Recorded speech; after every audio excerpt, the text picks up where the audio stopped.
Hi, this is Phoebe Wald for BGG News, and I'm here with Rick from Eagle Griffin Games at BGG.CON 2015, and he's going to show us Fleet Wharfside. Fleet Wharfside is the newest game in the Fleet universe, produced by Ben Pinchback and Matt Riddle. And this is a game, it's a standalone game. We need to make sure that that's out there. It's a standalone game. And this is what happens when the fleet returns after they've done the fishing. Okay?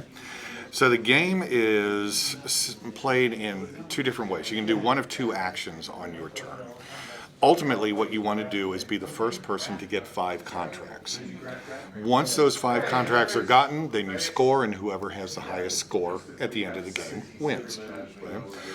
So on your turn, you can do one of two things. You can either get a contract, or you can go to the wharf and do a couple different actions. So to break it down, to get a contract, what you need to do is, you can see that I've got 1, 2, 3, and 4 here. On number 1, I need 2 shrimp to be able to purchase this contract.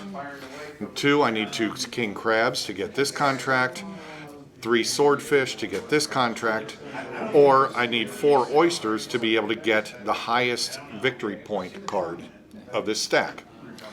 So if I turn in 2 crabs, I could then take this card. When I take the card, the other is going to move down, new one is going to come out, and on this card you have victory points. Okay? That's what you will get at the end of the game if you fulfill the contract. And you have a market number. So market 2 here would then change. So market 2 would change, namely now we're going to need 3 shrimp instead of 2 king crab to get this contract. So the values will change based on what one you get. So this comes in front of me, and I get to have that for me to fulfill. If I decide instead, and that's the only thing I can do on this, if I decide instead to go to the wharf, I can have a couple different things. One, I can do the special action that's on this card, and I'll go ahead and put that forward a little bit. So the special action, I can play that, in this case, draw the top good, which is right here. If the good matches any face-up card on either of these 2 wharfs, I get to keep it. If not, I have to discard the card. So I would play that. Then I could take, if I had a king crab in my hand, I could then put this down, face down, to get a score, to use it to score at the end of the game.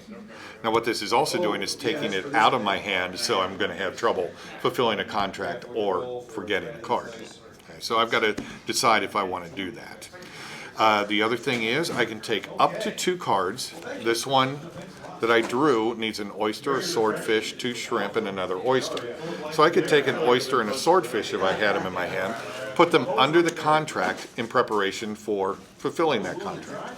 Of course, when I fulfill the contract, I don't get the benefit anymore at the beginning of the round, but hopefully I'll have other contracts to do that. Then to end the round, I can take 2 cards from one of the wharfs. I can only do it, I can't do this and this, but I can take any 2 cards from here, refresh this, and that's the end of my turn. We play until 5 contracts are fulfilled. Whoever has the most points wins. Okay. And how many players is it? This is up to 4 players, 2 to 4 players. Plays in about 20 to 30 minutes. Okay. So it's a fairly quick game, very tight, very, very easy to get into, very easy to learn. Cool. Well, thank you very much for the overview. All right, thank you.